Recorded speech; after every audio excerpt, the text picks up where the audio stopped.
ಬೆಂಗಳೂರು ನಗರದ ಘಟಕದ ಆಶ್ರಯದಲ್ಲಿ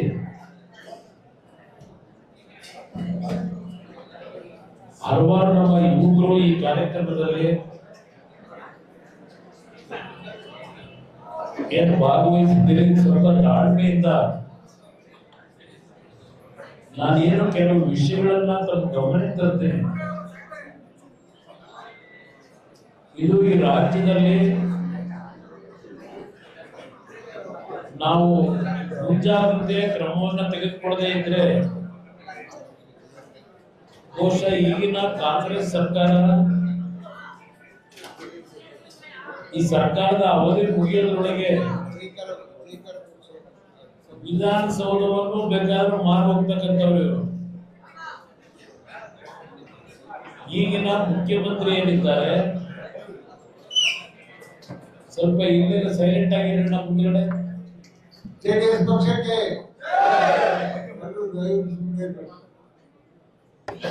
ಈಗಿನ ಸರ್ಕಾರದ ಮುಖ್ಯಮಂತ್ರಿ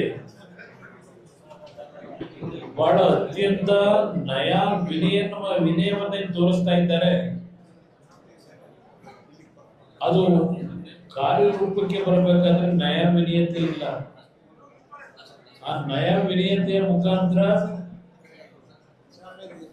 ನಾಡಿನ ಜನತೆಯ ಸಂಪತ್ತನ್ನ ಲೂಟಿ ಮಾಡತಕ್ಕಂತ ಹಲವಾರು ಪ್ರಕರಣಗಳು ಮುಂದಿನ ದಿನಗಳಲ್ಲಿ ದಾಖಲೆಗಳ ಸಮೇತವೇ ನಾಡಿನ ಜನತೆಯ ಮುಂದೆ ಇಡ್ತಕ್ಕಂಥ ದಿನಗಳು ದೂರ ಇಲ್ಲ. ಈಗ ಪ್ರಮುಖವಾಗಿ ಇವತ್ತು ಬಹುಶಃ ನಮ್ಮ ನಗರದ ಜಿಲ್ಲಾ ಘಟಕದ ಅಧ್ಯಕ್ಷರು ರಮೇಶ್ ಗೌಡ್ರು ಮತ್ತು ವೇದಿಕೆ ಮೇಲೆ ಇರ್ತಕ್ಕಂಥ ಹಲವಾರು ಮುಖಂಡರು ಬಹುಶಃ ಇವತ್ತಿನ ಸಭೆ ಕರೆದಿರ್ತಕ್ಕಂಥದ್ದು ಇತ್ತೀಚೆಗೆ ರಾಜ್ಯದ ಹೈಕೋರ್ಟ್ನ ಉಚ್ಚ ನ್ಯಾಯಾಲಯ ಏನಿದೆ ನಮ್ಮ ರಾಜ್ಯದ ಏಕಸದಸ್ಯ ಪೀಠ ಮತ್ತು ದ್ವಿಸದಸ್ಯ ಪೀಠದ ನ್ಯಾಯಮೂರ್ತಿಗಳು 1995ರಲ್ಲಿ ಒಂದು MOU ಆದಂತ ಬೆಂಗಳೂರು ಮೈಸೂರಿನ ರಸ್ತೆ BMICP ರಸ್ತೆಯ ಯೋಜನೆಗೆ ಸಂಬಂಧಪಟ್ಟ ಹಾಗೆ ಕಳೆದ 29 ವರ್ಷದಿಂದ ಬರೀ ಬೆಂಗಳೂರು ಸುತ್ತ ಒಂದು ರಸ್ತೆಯನ್ನ ಮಾಡಿರ್ತಕ್ಕಂಥದ್ದನ್ನ ಬಿಟ್ರೆ 111 ಕಿಲೋಮೀಟರ್ ರಸ್ತೆಯನ್ನಾಗಬೇಕಾಯ್ತು ಬೆಂಗಳೂರು ಮೈಸೂರಿನ ನಡುವೆ. ನಾನು ಎಲ್ಲಾ ವಿಷಯಗಳನ್ನ ಹೇಳಲಿಕ್ಕೆ ಹೋಗೋದಿಲ್ಲ. ಆ ನ್ಯಾಯಾಲಯದಲ್ಲಿ ಬಂದಿರತಕ್ಕಂತ ತೀರ್ಪು ಅನ್ನೋದು ಒಂದು ಭಾಗ. ಹಲವಾರು ರಾಜ್ಯ ಸರ್ಕಾರ ಮೌನಕ್ಕೆ ಶರಣಾಗಿ ಆ ಕಂಪನಿಯ ಫ್ರೇಮ್ ವರ್ಕ್ ಅಗ್ರಿಮೆಂಟ್ ಏನಿದೆ ರಾಜ್ಯ ಸರ್ಕಾರದ ಜೊತೆ, ಆ ಫ್ರೇಮ್ ವರ್ಕ್ ಅಗ್ರಿಮೆಂಟ್ ಅನ್ನ ಉಲ್ಲಂಘನೆ ಮಾಡಿ ಹಲವಾರು ರೈತ ಕುಟುಂಬಗಳ ಭೂಮಿಗಳನ್ನ ಸ್ವೇಚ್ಛಾಚಾರವಾಗಿ ಈ ಒಂದು ಯೋಜನೆಯ ಹೆಸರಿನಲ್ಲಿ ಭೂ ಸ್ವಾಧೀನ ಏನ್ ಮಾಡ್ಕೊಂಡಿದ್ದಾರೆ. ಆ ಭೂ ಸ್ವಾಧೀನ ಮಾಡಿರ್ತಕ್ಕಂಥ 20 ವರ್ಷಗಳಲ್ಲಿ ಆ ರೈತರಿಗೆ ಇವತ್ತಿನವರೆಗೆ ಹಣವನ್ನು ಕೊಟ್ಟಿಲ್ಲ. ಆ ರೈತರ ಒಡೆತನದ ಭೂಮಿಗಳೇನಿತ್ತು ಹಣವನ್ನು ಕೊಡದೆ 28 ವರ್ಷಗಳಿಂದ ರಾಜ್ಯ ಸರ್ಕಾರದ ಮತ್ತು ಆ ನೈಸ್ ಕಂಪನಿಯ ನಡುವೆ ಹಲವಾರು ರೀತಿಯಲ್ಲಿ ಕೆಲವು ಅಧಿಕಾರಿಗಳು, ಕೆಲವು ಸರ್ಕಾರದ ಮುಖ್ಯಸ್ಥರು ಶಾಮೀಲಾಗಿರ್ತಕ್ಕಂಥ ಹಲವಾರು ಮಾಹಿತಿಗಳೇನಿದೆ. ಇದರ ಹಿನ್ನೆಲೆಯಲ್ಲಿ ಕಳೆದ ಜುಲೈ ತಿಂಗಳು 29ನೇ ತಾರೀಕು ನ್ಯಾಯಪೀಠದಿಂದ ಉಚ್ಚ ನ್ಯಾಯಾಲಯದಿಂದ ಒಂದು ತೀರ್ಪು ಕೊಟ್ಟಿದ್ದಾರೆ. ಸರ್ಕಾರಕ್ಕೆ ಎಚ್ಚರಿಕೆ ಕೊಟ್ಟಿದ್ದಾರೆ. ಈ ನೈಸ್ನ ಕಂಪನಿ ಯಾವ ರೀತಿಯಲ್ಲಿ ಆ ಫ್ರೇಮ್ವರ್ಕ್ ಅಗ್ರಿಮೆಂಟ್ ಅನ್ನ ಅನುಷ್ಠಾನಕ್ಕೆ ತರ್ತೀವಿ ಅಂತ ಹೇಳಿ ಸುಮಾರು 500 ಕೇಸ್ ಹಾಕೊಂಡಿರ್ಬೋದು ಸುಪ್ರೀಂ ಕೋರ್ಟ್ ಹೈಕೋರ್ಟ್ನಲ್ಲಿ. ದಾಖಲೆಗಳನ್ನು ತಿರುಚಿ ಇವತ್ತು ಹಲವಾರು ನ್ಯಾಯಾಲಯದ ತೀರ್ಪುಗಳನ್ನು ಸಹ ಪಡೆಯತಕ್ಕಂಥದ್ರಲ್ಲಿ ನ್ಯಾಯಾಲಯಗಳಿಗೂ ದಾರಿ ತಪ್ಪಿಸಿ ದಾಖಲೆಗಳನ್ನು ಸೃಷ್ಟಿ ಮಾಡಿರ್ತಕ್ಕಂಥದ್ದೇನಿದೆ, ಅದರಿಂದ ಇವತ್ತು ನ್ಯಾಯಾಲಯದಲ್ಲಿ ಕೆಲವು ತೀರ್ಪುಗಳು ಬಂದಿರಬಹುದು. ಆದರೆ ಕೊನೆಯ ಹಂತದಲ್ಲಿ ಈ ದೇಶದ ಕಾನೂನು ವ್ಯವಸ್ಥೆಯಲ್ಲಿ ಅಂತಿಮವಾಗಿ ನ್ಯಾಯವನ್ನ ಎತ್ತಿ ಹಿಡಿಯತಕ್ಕಂಥದ್ರಲ್ಲಿ ರಾಜ್ಯದ ಉಚ್ಚ ನ್ಯಾಯಾಲಯದಲ್ಲಿ ಒಂದು ತೀರ್ಮಾನಗಳನ್ನು ಕೊಟ್ಟಿದ್ದಾರೆ. ರಾಜ್ಯ ಸರ್ಕಾರಕ್ಕೆ ಹೇಳಿದ್ದಾರೆ, ಈ ಒಂದು PMIC ರಸ್ತೆ ಏನಿದೆ, ಈ ಯೋಜನೆಯ ಹೆಸರಿನಲ್ಲಿ ನಡೆದಿರ್ತಕ್ಕಂಥ ಅಕ್ರಮಗಳೇನಿದೆ, ಕರ್ನಾಟಕದ ಇತಿಹಾಸದಲ್ಲಿ ಒಂದು ದೊಡ್ಡ ಹಗರಣ ಇದು ಎಂತಕ್ಕಂಥ ಹೇಳಿದ್ದಾರೆ. ಇದು ಹೇಗಿದೆ ಅಂದ್ರೆ ಸ್ಕೀಮ್ ಫಾರ್ ಸ್ಕ್ಯಾಮ್ ಅಂತಕ್ಕಂಥದ್ದು, ಸ್ಕೀಮ್ ಫಾರ್ ಸ್ಕ್ಯಾಮ್ ಅಂತಕ್ಕಂಥ ಯೋಜನೆ ಇದೆ. ಇದರ ಹಿನ್ನೆಲೆಯಲ್ಲಿ ಇವತ್ತು ನಾವು ಮೌನಕ್ಕೆ ಶರಣಾದರೆ ಈ ಕಂಪನಿಯ ಹಲವಾರು ಅಕ್ರಮಗಳನ್ನು ಕಂಡು ನಾವು ಸಹ ಮೌನಕ್ಕೆ ಶರಣಾದರೆ ಬೇರೆ ಪಕ್ಷಗಳಿಗೂ ನಮಗೂ ವ್ಯತ್ಯಾಸ ಇಲ್ಲ ಅಂತಕ್ಕಂಥದ್ದನ್ನ ಹೇಳಬೇಕಾಗ್ತದೆ. ನಾವು ಈಗಿನ ಈ ಒಂದು ಅಕ್ರಮವನ್ನ ಪ್ರತಿಭಟಿಸ್ತಕ್ಕಂಥದ್ದು ದಾಂಧಲೆ ಮಾಡಿ ನಾವು ಪ್ರತಿಭಟನೆ ಮಾಡಬೇಕಾಗಿಲ್ಲ. ಶಾಂತಿ ರೀತಿಯಿಂದ ಈ ಸರ್ಕಾರಕ್ಕೆ ಎಚ್ಚರಿಕೆಯನ್ನು ಕೊಡಬೇಕಾಗಿದೆ. ಈ ಸರ್ಕಾರ ಇವತ್ತೇನು ಹಲವಾರು ಅಕ್ರಮಗಳಾಗಿರ್ತಕ್ಕಂಥದ್ದು ಅವರಿಗೆ ಗೊತ್ತಿದ್ರು, ಈ ಅಕ್ರಮಗಳನ್ನ ಮಾಡ್ತಕ್ಕಂಥದ್ದಕ್ಕೆ ಬಹುಶಃ ಈಗಿನ ಮುಖ್ಯಮಂತ್ರಿ ಅನ್ನೋದಕ್ಕಿಂತ ಹೆಚ್ಚಾಗಿ ಒಂದು ರಾಷ್ಟ್ರೀಯ ಭೂ ಕಬಳಿಕೆ ಮಾಡ್ತಕ್ಕಂಥ ನಾಯಕತ್ವ ವಹಿಸಿರ್ತಕ್ಕಂಥವ್ರು ಅಂತ ಹೇಳಬೇಕಾಗ್ತದೆ. ರಾಷ್ಟ್ರ ಮಟ್ಟದ ಭೂ ಕಬಳಿಕೆ ಇದು ಪ್ರಕರಣ. ಹಲವಾರು ಈ ನೈಸ್ ಕಂಪನಿಗೂ ಈಗಿನ ಮುಖ್ಯಮಂತ್ರಿಗೂ ಇರ್ತಕ್ಕಂಥ ಒಡಂಬಡಿಕೆಗಳು ಏನಿದೆ ಇಂಟರ್ನಲ್ಲಿ, ಅದೆಲ್ಲದರ ಮಾಹಿತಿಗಳನ್ನು ಸದ್ಯದಲ್ಲೇ ಈ ನಾಡಿನ ಜನತೆ ಮುಂದೆ ಇಡುತ್ತೇವೆ. ನಾನು ನಮ್ಮ ಕಾಲೇಜಿನ ವಿದ್ಯಾರ್ಥಿಗಳು, ಯುವಕ ಸ್ನೇಹಿತರಿಗೆ ಈ ಸಭೆಯಲ್ಲಿ ಮನವಿ ಮಾಡತಕ್ಕಂಥದ್ದು, ಇತ್ತೀಚಿನ ಸೋಷಿಯಲ್ ಮೀಡಿಯಾ ಮುಖಾಂತರ ನಿಮ್ಮ ಇನ್ಸ್ಟಾಗ್ರಾಮ್ ಇರ್ಬೋದು, ಸೋಷಿಯಲ್ ಮೀಡಿಯಾ ಇರ್ಬೋದು, ನೀವು ಏನು ಟ್ವೀಟ್ ಮಾಡ್ತೀರಿ, ಇದು ಎಲ್ಲವನ್ನ ಉಪಯೋಗ ಮಾಡಿ ನಾಡಿನ ಜನತೆಗೆ ಇಲ್ಲಿರ್ತಕ್ಕಂಥ ಸತ್ಯಾಂಶಗಳ ಮಾಹಿತಿಯನ್ನು ಇಟ್ಟು ಇವತ್ತೇನು ಟೋಲನ್ನು ಕಲೆಕ್ಟ್ ಮಾಡ್ತಾ ಇದ್ದಾರೆ, ಇದು ಬಾಹಿರ ಉಲ್ಲಂಘನೆ ಮಾಡಿದ್ದಾರೆ. FT ನಮ್ಮ ಫ್ರೇಮ್ವರ್ಕ್ ಅಗ್ರಿಮೆಂಟನ್ನು ಉಲ್ಲಂಘನೆ ಮಾಡಿ ಇವತ್ತೇನು ಟೋಲನ್ನು ಹಲವಾರು ವರ್ಷಗಳಿಂದ ಆ ಭಾಗದಲ್ಲಿ ಓಡಾಡ್ತಕ್ಕಂಥವರಿಂದ ಸುಲಿಗೆ ಮಾಡ್ತಾ ಇದ್ದಾರೆ. 111 ಕಿಲೋಮೀಟರ್ ರಸ್ತೆ ಸಂಪೂರ್ಣಗೊಳಿಸೋವರೆಗೆ ಟೋಲ್ ಕಲೆಕ್ಟ್ ಮಾಡಾಗಿರಲಿಲ್ಲ. ಅಲ್ಲಿ ಕಾಂಕ್ರೀಟ್ ರಸ್ತೆಯನ್ನು ಮಾಡೋವರಿಗೆ ಟೋಲ್ ಕಲೆಕ್ಟ್ ಮಾಡಾಗಿರಲಿಲ್ಲ. ಇವತ್ತು ಸುಮಾರು 3-4 ಸಾವಿರ ಕೋಟಿ ಹಣ ಇವತ್ತು ದೋಚಿದ್ದಾರೆ ಈ ಟೋಲ್ ಕಲೆಕ್ಷನ್ನಲ್ಲಿ ಉಲ್ಲಂಘನೆ ಮಾಡಿ.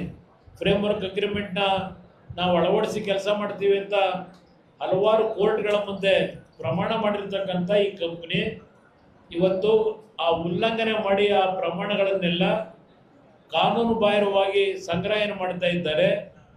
ಇದನ್ನ ನಿಲ್ಲಿಸಬೇಕು. ಈ ನಾಡಿನ ಜನತೆ ಯಾರು ಟೋಲನ್ನು ಕಟ್ತಕ್ಕಂಥದ್ದಕ್ಕೆ ನೀವು ಪ್ರೋತ್ಸಾಹ ಕೊಡಬಾರದು ಅಂತಕ್ಕಂಥದ್ದನ್ನ ನಾಡಿನ ಜನತೆಗೆ, ಆ ರಸ್ತೆಯಲ್ಲಿ ಓಡಾಡ್ತಕ್ಕಂಥವ್ರಿಗೆ ಹೇಳಬೇಕಾಗಿದೆ. ನಾವು ಯಾವುದೇ ರೀತಿ ಇಲ್ಲಿ ಉಲ್ಲಂಘನೆ ಮಾಡಿರ್ತಕ್ಕಂಥದ್ದನ್ನ ಉದ್ರೇಕಕ್ಕೆ ಒಳಗಾಗಿ ಅಲ್ಲಿ ಹೋಗಿ ನಾವೇನು ಧೂಳಿಪಟ ಮಾಡಬೇಕಾಗಿಲ್ಲ. ಆದರೆ ಜನತೆಗೆ ಶಾಂತ ರೀತಿಯಿಂದ ನಾನು ಒಂದು ಪತ್ರಿಕೆಗಳನ್ನು ನಿಮ್ಮಗಳಿಗೆ ಡೆಲಿವರಿ ಮಾಡಿಸ್ತೀವಿ. ತಾವು ಮಾಡಬೇಕಾಗಿರೋದು ಆ ಟೋಲ್ ರಸ್ತೆಯಲ್ಲಿ ಓಡಾಡ್ತಕ್ಕಂಥವರಿಗೆ ಮನವರಿಕೆ ಮಾಡಿಕೊಡ್ಬೇಕು, ಯಾತಕ್ಕೆ ಹಣ ಕಟ್ಟಬಾರದು ಅಂತೇಳಿ. ಯಾಕೆಂದರೆ ಈ ಸರ್ಕಾರ ಈಗಲೂ ನಮ್ಮ PWD ಮಿನಿಸ್ಟರ್ ಹೇಳ್ತಾರೆ, ಪಾಪ ಆ ಫ್ರೇಮ್ವರ್ಕ್ ಅಗ್ರಿಮೆಂಟ್ ಏನು ಮೊದಲನೇ ಹಂತದಲ್ಲಿ ಏನು MOU ಆಗಿತ್ತು, ನಂತರ ಏನೇನೋ ಆ ಕಂಪ್ನಿಗೆ ಅನುಕೂಲ ಆಗಾಗೆ ಹಲವಾರು ಸರ್ಕಾರಗಳಲ್ಲಿ ಮಾರ್ಪಾಡುಗಳನ್ನು ಮಾಡಿದ್ದಾರೆ ಕಾನೂನು ಬಾಹಿರವಾಗಿ. ಇದೆಲ್ಲದರ ಮಾಹಿತಿಗಳು ಯಾವೊಂದು ತೀರ್ಪುಗಳು ಈಗ ಮೊನ್ನೆ ಬಂದಿದೆ ಕೋರ್ಟ್ನಿಂದ, ಅದೆಲ್ಲದರ ಮಾಹಿತಿಗಳನ್ನು ಇಟ್ಟು ನಾನು ಹ್ಯಾಂಡ್ ಬಿಲ್ಲನ್ನು ಪಕ್ಷದ ವತಿಯಿಂದ ಕೊಡ್ತೀವಿ. ನಾವು ಮಾಡಬೇಕಾಗಿರೋದು ಬೆಂಗಳೂರು ನಗರದಲ್ಲಿ ಇದೆಲ್ಲವನ್ನು ಡಿಸ್ಟ್ರಿಬ್ಯೂಟ್ ಮಾಡಬೇಕು, ಪ್ರತಿಯೊಂದು ಜನತೆಗೆ ತಲುಪಬೇಕಿದು. ಯಾವ ರೀತಿ ಸರ್ಕಾರದ ಮುಖ್ಯಮಂತ್ರಿ ನನಗಿರ್ತಕ್ಕಂಥ ಮಾಹಿತಿ, ಈ ಕಂಪನಿಯನ್ನೇ ಟೇಕ್ ಓವರ್ ಮಾಡಲಿಕ್ಕೆ ಮುಖ್ಯಮಂತ್ರಿ ಈಗಾಗಲೇ ಚರ್ಚೆಗಳು ಮಾಡಿ ಎಲ್ಲ ರೀತಿಯಲ್ಲಿ ಒಡಂಬಡಿಕೆ ಆಗೋಗಿದೆ. ಇದು ನೈಸ್ನ ಕಾರ್ಯಕ್ರಮ ಆಗಲ್ಲ ಮುಂದಕ್ಕೆ. ಇದು ನೈಸ್ನ ಹೆಸರಿನಲ್ಲಿ ಈಗಿನ ಮುಖ್ಯಮಂತ್ರಿಗಳು ಏನು ಒಡಂಬಡಿಕೆ ಒಳಗೆ ಮಾಡ್ಕೊಂಡಿದ್ದಾರೆ. ರೈತರಿಗೆ ಒಂದು ಕಾನೂನು, ಈಗಿನ ಮುಖ್ಯಮಂತ್ರಿ ಕುಟುಂಬಕ್ಕೊಂದು ಕಾನೂನು, ಇಲ್ಲಿರ್ತಕ್ಕಂಥದ್ದು ಏನೇನು ಮಾಡಿದ್ದಾರೆ ಅಕ್ರಮಗಳನ್ನು ಈ ಒಂದು ಹೆಸರಿನಲ್ಲಿ, ರಸ್ತೆ ಹೆಸರಿನಲ್ಲಿ BMICP ಅಂತಕ್ಕಂಥ ಅಥಾರಿಟಿನ ಯಾತಕ್ಕೋಸ್ಕರ ಪ್ರಾರಂಭ ಮಾಡಿದ್ರು, ಅದರ ಅಧ್ಯಕ್ಷರಾಗಿ ಈಗಿನ ಮುಖ್ಯಮಂತ್ರಿಗಳು ಏನೇನು ಮಾಡಿದ್ದಾರೆ ಅದು ಎಲ್ಲ ಮಾಹಿತಿಗಳನ್ನು ನಿಮ್ಮ ಮುಂದೆ ಇಡ್ತೇನೆ, ದಾಖಲೆ ಸಮೇತ. ಬೆಂಗಳೂರು ನಗರದ ನಾಗರಿಕರಿಗೆ ಹೇಳಬೇಕಾಗ್ತದೆ, ಇವತ್ತು ಆ BMIC ಯೋಜನೆ ಹೆಸರಿನಲ್ಲಿ ಸಾವಿರಾರು ಎಕರೆ ಭೂಮಿ ಹೊಡಿಲಿಕ್ಕೆ ಹೊರಟಿದ್ದಾರೆ. ಆ BM ಕಾವಲ್ನಲ್ಲಿ ಅಲ್ಲಿ ಏನೇನು ಅಕ್ರಮಗಳಾಗಿದೆ ಇದೆಲ್ಲ ವಿಷಯಗಳನ್ನು ಮುಂದೆ ನಿಮ್ಮ ಮುಂದೆ ಎಲ್ಲ ಹೇಳಲಿಕ್ಕೆ ಹೋದರೆ ಮತ್ತು 2 ಗಂಟೆ ಬೇಕಾಗ್ತದೆ. ನಾನು ಸಮಯ ತಗೊಳ್ಳೋಕೆ ಹೋಗಲ್ಲ. ನಿಮಗೆ ಮುಂದಿನ ಒಂದು ವಾರದೊಳಗೆ, ಏಕೆಂದರೆ ನನಗೆ ನಾಳೆ ಕ್ಯಾಬಿನೆಟ್ ಮೀಟಿಂಗ್ ಇದೆ, ಸಾಯಂಕಾಲ ಡೆಲ್ಲಿಗೆ ಹೋಗಿ ಮುಂದಿನ ವಾರ ನಾನು ಅಷ್ಟರೊಳಗೆ ಎಲ್ಲ ರೀತಿ ನಿಮಗೆ ಮಾಹಿತಿ ಕೊಡ್ತೀನಿ. ಪ್ರತಿಯೊಂದು ಮಾಲ್ಗಳ ಮುಂದೆ, ಪ್ರತಿಯೊಂದು ಕಾಲೇಜಿಗೆ ನಮ್ಮ ಸ್ಟೂಡೆಂಟ್ಗಳಿರ್ತಾರೆ, ಎಲ್ಲ ಕಾಲೇಜುಗಳಿಗೂ ನೀವು ಸೋಷಿಯಲ್ ಮೀಡಿಯಾದಲ್ಲಾದರೂ ಅವ್ರನ್ನ ಸಂಪರ್ಕಿಸಬೇಕು, ಇಲ್ಲ ಪ್ರತಿ ಕಾಲೇಜಿಗೆ ಹೋಗಿ ಹ್ಯಾಂಡ್ ಬಿಲ್ಗಳನ್ನು ಕೊಟ್ಟು ಈ ಸರ್ಕಾರದ ಅಕ್ರಮ ಏನಿದೆ, ಅಕ್ರಮದ ವಿರುದ್ಧ ಯಾವ ರೀತಿ ನಿಮ್ಮ ಹೋರಾಟ ಇರಬೇಕು, ಶಾಂತ ರೀತಿಯಿಂದ ಎಲ್ಲರಿಗೆ ಮಾಹಿತಿಗಳನ್ನು ತಲುಪಿಸ್ತಕ್ಕಂಥದ್ದು ನಮ್ಮ ಯುವ ಘಟಕದ ವತಿಯಿಂದ ನೀವು ಮಾಡಿದ್ರೆ ಈ ರಾಜ್ಯವನ್ನು ಉಳಿಸ್ತೀರಿ. ಇಲ್ಲದೇ ಇದ್ದರೆ ಈ ರಾಜ್ಯ ಸಂಪೂರ್ಣ ಮಾರಾಟ ಮಾಡಿ ಈ ರಾಜ್ಯದ ಸಂಪತ್ತಿನಿದೆ ದಿವಾಳಿ ಎಬ್ಬಿಸ್ತಕ್ಕಂಥದ್ದು ದೂರ ಇಲ್ಲ ಈ ಸರ್ಕಾರ. ಈಗಾಗಲೇ ಮೊನ್ನೆ ಒಂದು ಕಾನೂನು ತರಲಿಕ್ಕೆ ಹೊರಟಿದ್ದಾರೆ, ಒಂದು ಸಂದೇಶ ಕೊಟ್ಟಿದ್ದಾರೆ. ಈ ಬೆಂಗಳೂರು ನಗರದಲ್ಲಿರ್ತಕ್ಕಂಥ ಎಲ್ಲ ಪಾರ್ಕ್ಗಳಿರ್ಬೋದು, ಆಟದ ಮೈದಾನಗಳಿರ್ಬೋದು, ಈ ಒಂದು ಜಾಗದಲ್ಲಿ ಕನಿಷ್ಠ 5% ಜಾಗ ಸರ್ಕಾರ ಈಗ ಮತ್ತೀಗ ಹೊಸದಾಗಿ ಅಕ್ವೈರ್ ಮಾಡ್ಕೊತಾರಂಥದ್ದನ್ನು ವಾಪಸ್ ತಗೊಂಡು ಪಬ್ಲಿಕ್ ಇದಕ್ಕೆ ಉಪಯೋಗಕ್ಕೆ ಬೇರೆ ಬೇರೆ ರೀತಿಯಲ್ಲಿ ಆ ಭೂಮಿಗಳನ್ನು ಕೊಡಬೇಕು ಅಂತಕ್ಕಂಥ ನಿರ್ಧಾರ ಮಾಡಿದ್ದಾರೆ. 5% ಈಗಾಗಲೇ ಉಸಿರಾಡೋಕ್ಕೆ ತೊಂದರೆ ಆಗ್ತಕ್ಕಂಥ ಕಾಂಕ್ರೀಟ್ ಜಂಗಲ್ ನೋಡ್ತಾ ಇದ್ದೇವೆ.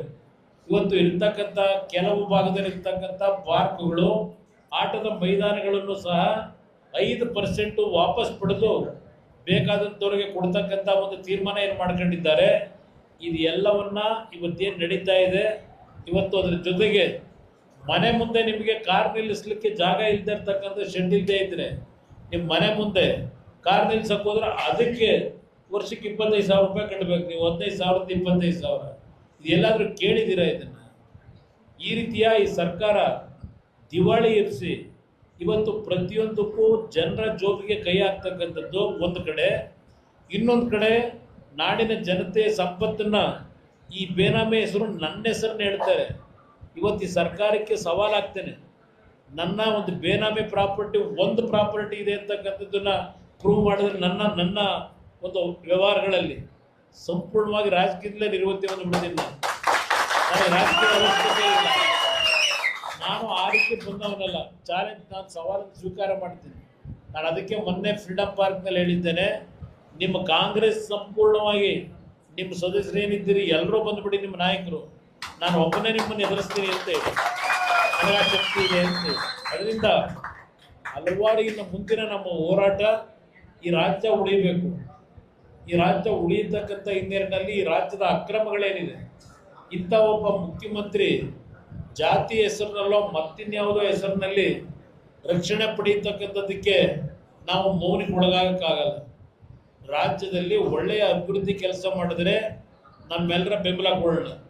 ಒಳ್ಳೆ ಕೆಲಸ ಮಾಡಿದ್ರೆ, ಜನೋಪಯೋಗಿ ಕೆಲಸ ಮಾಡಿದ್ರೆ, ಇಲ್ಲ ರಾಜ್ಯದಲ್ಲಿ ಅಧಿಕಾರದ ಮದದಿಂದ ಒಂದು ಕಡೆ ಒಳ್ಳೆ ರೀತಿಯ ಭಾಷಣ ಮಾಡೋದು, ಇನ್ನೊಂದು ಕಡೆ ರಾಜ್ಯದಲ್ಲಿ ಅಕ್ರಮಗಳ ಮುಖಾಂತರ ಯಾವ ರೀತಿ ಇವ್ರ ನಡವಳಿಕೆಗಳು ನಡೀತಾ ಇದೆ, ದಾಖಲೇಟ್ ಮಾತಾಡ್ತೀನಿ, ಸುಮ್ಮನೆ ಸಂತೆ ಭಾಷಣ ಮಾಡಲ್ಲ ನಾನು.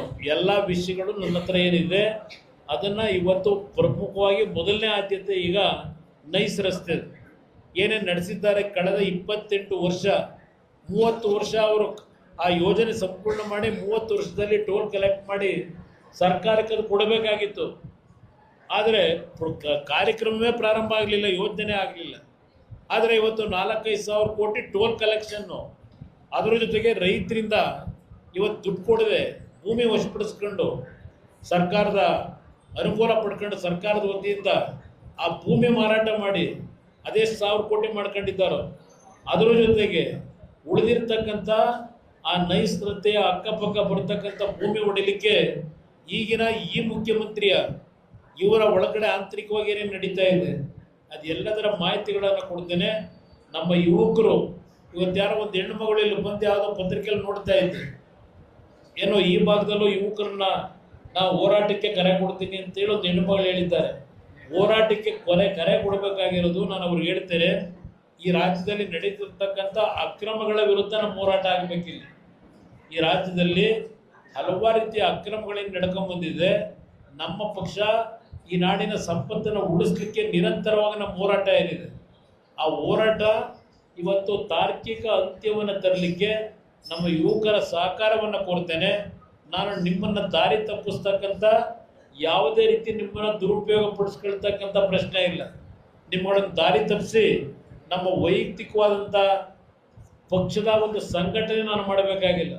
ಇವತ್ತು ನಮ್ಮ ಯುವಕರ ಜವಾಬ್ದಾರಿ ಇರ್ತಕ್ಕಂಥದ್ದು ಈ ನಾಡಿನಲ್ಲಿ ಸ್ವೇಚ್ಛಾಚಾರವಾಗಿ ಕಾನೂನು ಬಾಹಿರವಾಗಿ ಈ ಸರ್ಕಾರ ನಡೀತಾ ಇರತಕ್ಕಂಥ ಅವರ ತೀರ್ಮಾನಗಳ ವಿರುದ್ಧ ಈ ನಾಡಿನ ಜನತೆಯನ್ನು ಎಚ್ಚರಿಸ್ತಕ್ಕಂಥ ವಿಷಯದಲ್ಲಿ ನಿಮ್ಮ ಸಹಕಾರ ಕೋರ್ತಾ ಇದ್ದೇನೆ. ಇವತ್ತು ಇಲ್ಲದೇ ಇದ್ದರೆ ಮುಂದಿನ ದಿನಗಳು ಇಲ್ಲಿ ಬರ್ತಕ್ಕಂಥ ಸರ್ಕಾರಗಳು ಇನ್ನು ಈ ರಾಜ್ಯ ಆಡಳಿತ ನಡೆಸಲಿಕ್ಕೆ ಸಾಧ್ಯ ಇಲ್ಲ. ಬಡವರನ್ನ ಇವತ್ತು ರಕ್ಷಿಸ್ತಕ್ಕಂಥ ಒಂದು ಕಾರ್ಯಕ್ರಮನ ತರಲಿಕ್ಕೆ ಸಾಧ್ಯ ಇಲ್ಲ. ಆ ಹಿನ್ನೆಲೆಯಲ್ಲಿ ಇವತ್ತು ನಿಮ್ಮನ್ನೆಲ್ಲ ಏನು ಕರೆದಿದ್ದಾರೆ, ನಾನು ಇನ್ನೊಂದು ವಾರದಲ್ಲಿ ಹ್ಯಾಂಡ್ ಬಿಲ್ಗಳನ್ನು ನಿಮಗೆ ತಲುಪಿಸ್ತಕ್ಕಂಥದ್ದು, ನೀವು ಪ್ರತಿಯೊಂದು ನಾಗರಿಕರಿಗೆ ಅದನ್ನು ತಲುಪಿಸ್ತಕ್ಕಂಥದ್ದಕ್ಕೆ ನಿಮ್ಮ ಸಹಕಾರ ಕೊಡಲಿಕ್ಕೆ ಈ ಸಂದರ್ಭದಲ್ಲಿ ಬಯಸ್ತಾ ಇದ್ದೇನೆ. ಇವತ್ತು ನಿಮ್ಮೆಲ್ಲರಿಗೆ ನಿಮ್ಮ ಹೋರಾಟಕ್ಕೆ ಇವತ್ತು ಈ ಪಕ್ಷ ತೆಗೆದುಕೊಂಡಂಥ ನಿಲುವು ನಾಡನ್ನು ಉಳಿಸ್ಲಿಕ್ಕೋಸ್ಕರವಾಗಿ ಈ ಒಂದು ಮೊದಲನೆಯ ಹೋರಾಟಕ್ಕೆ ಕೈ ಹಾಕಿದ್ದೇವೆ. ನಂತರ ಇನ್ನೂ ಹಲವಾರು ವಿಷಯಗಳಿದೆ.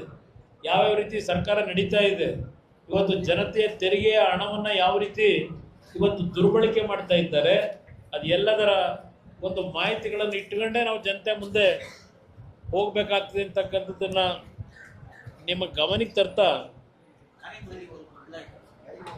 ಇಲ್ಲ ಲಾರಿ ಎಲ್ಲ ಗೊಂದಲಗಳೇನಿದೆ, ಏಕೆಂದರೆ ನಾನು ನ್ಯಾಯ ಎಲ್ಲ ಕೊಟ್ಟಂಥ ಅಬ್ಸರ್ವೇಷನ್ ಇದೆ.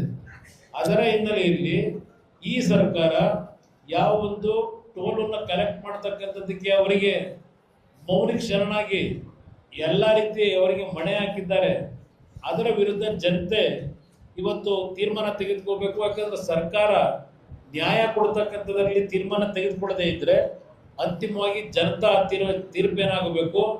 ಆ ಹಿನ್ನೆಲೆಯಲ್ಲಿ ನಾನು ಹೇಳಿರ್ತಕ್ಕಂಥದ್ದು ಗೊಂದಲದ ಪ್ರಶ್ನೆ ಇಲ್ಲ.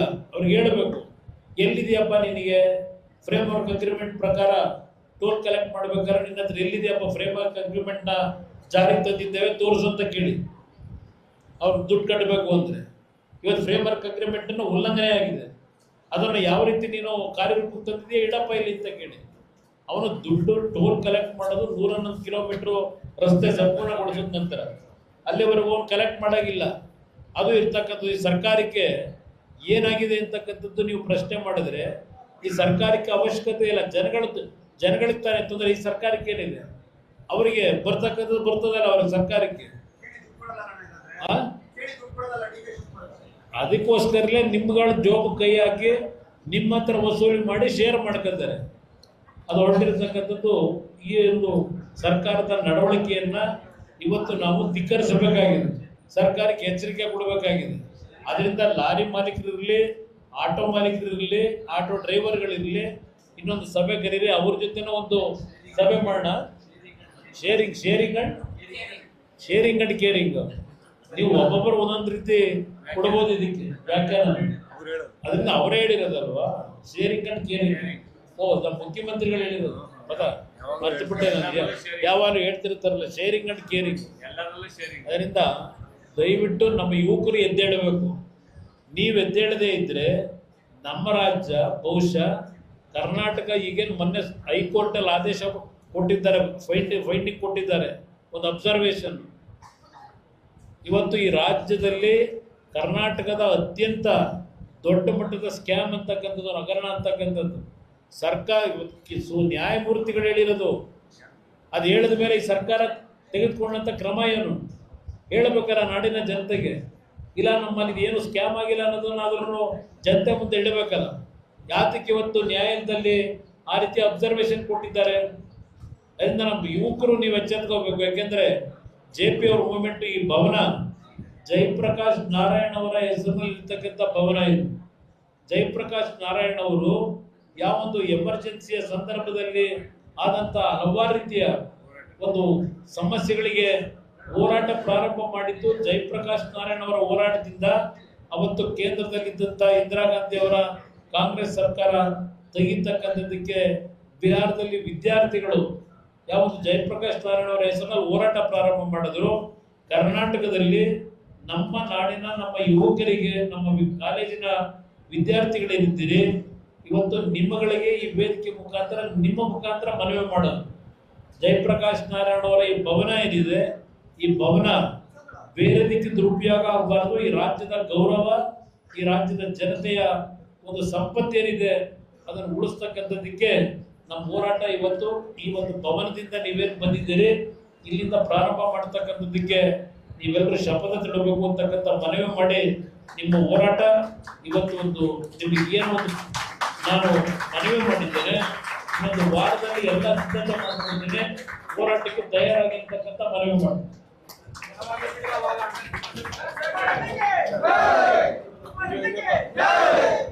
ಏನ್ ಬ್ರದರ್ ಹೇಳಿ ಬ್ರದರ್.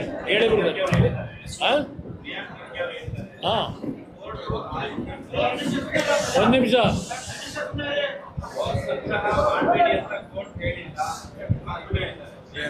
ಕೋರ್ಟು ಏನ್ ಹೇಳಿದ್ದಾರೆ ಅನ್ನೋದನ್ನ ಸ್ವಲ್ಪ ನಮಗೂ ಬುದ್ಧಿ ಹೇಳೋದಿರ್ಲಿ. ಪ್ರಿಯಾಂಕಾ ಖರ್ಗೆ ಹೇಳ್ತೀನಿ, ಕೋರ್ಟ್ ಹೇಳಿರ್ತಕ್ಕಂಥದ್ದು ಯಾವ ಫ್ರೇಮ್ ವರ್ಕ್ ಅಗ್ರಿಮೆಂಟ್ ಇದೆ, ಫ್ರೇಮ್ ವರ್ಕ್ ಅಗ್ರಿಮೆಂಟ್ ಅನ್ನ ಯಾವುದನ್ನು ಜಾರಿಗೆ ತರದೆ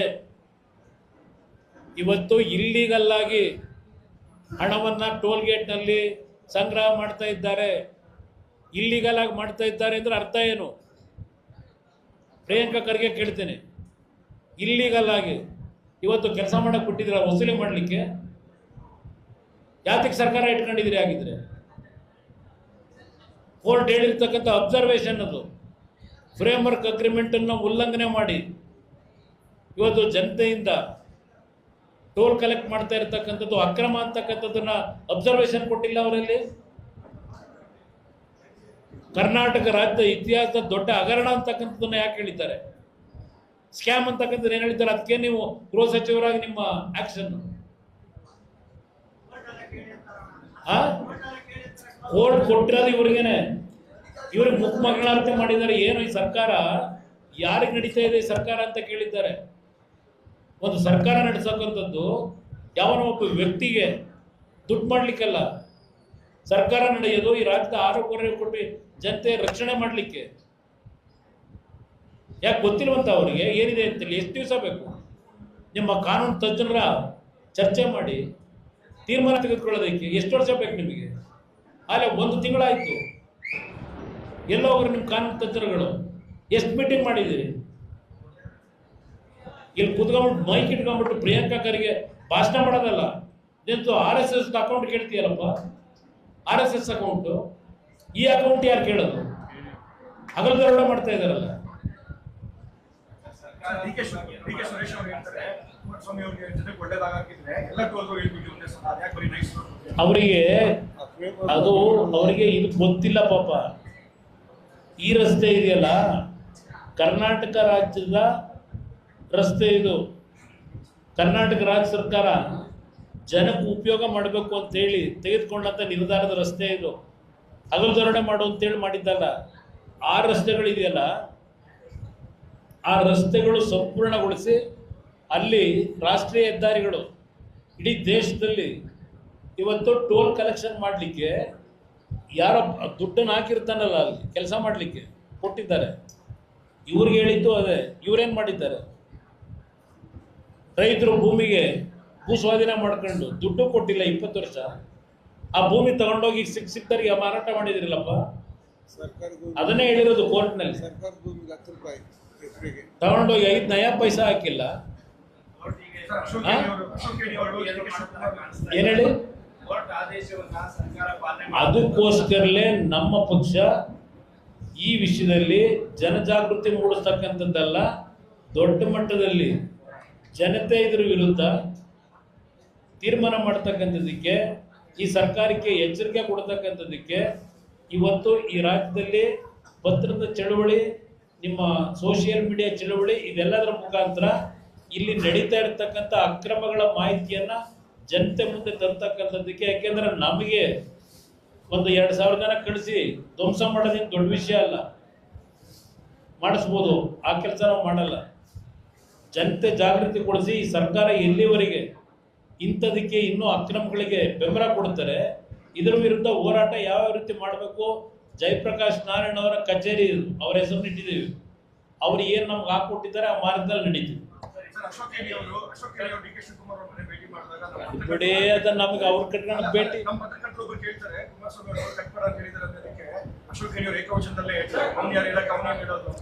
ನನಗೆ ಅವ್ರ ಹೇಳಿಕೆ ಕಟ್ಕೊಂಡು ನನಗಾಗಬೇಕಾಗಿರೋದೇನೋ. ನಾನೊಬ್ಬ ಜನಪ್ರತಿನಿಧಿ. ಸೊ ಕೋರ್ಟ್ ಆದೇಶ ಇದೆ, ಕೋರ್ಟ್ ಆದೇಶ ತರಬೇಕು, ಜಾರಿಗೆ ಸರ್ಕಾರ ತರಬೇಕು. ತರದೇ ಇದ್ರೆ ಜನಗಳ ಜೊತೆ ಚರ್ಚೆ ಮಾಡಿ ಇದಕ್ಕೆ ಯಾವ ರೀತಿ ಹೋರಾಟ ಮಾಡ್ಬೇಕು ಮಾಡ್ತೀವಿ.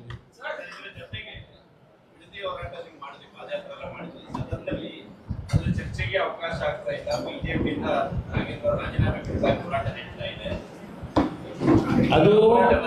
ಅದು ಸಹ ಪ್ರಮುಖವಾದಂಥ ವಿಷಯವೇ. ನಾನೇನು ಮಾಡೋದು?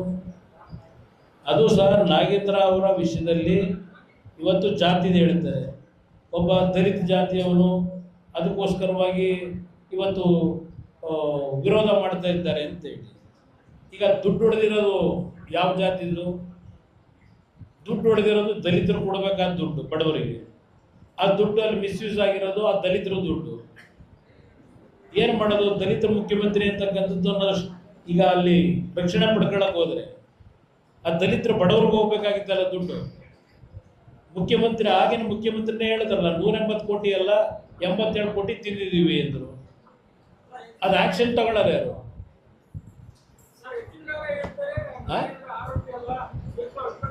ಯಾರು ಅವರು? ಜಡ್ಜ ಅವರು? ಅವ್ರೇನ್ ತನಿಖೆ ಮಾಡಿದ್ರು? ಅವ್ರಿಗೆ ಗೊತ್ತಿರೋದು ಅಪ್ಪಯ್ಯ ನಾನು ಆನೆ ಕೊಟ್ಟಿದ್ದು ನೀವು 7 ಯಾಕೆ ಮಾಡಿದ್ದೀರಿ ಅಂತ.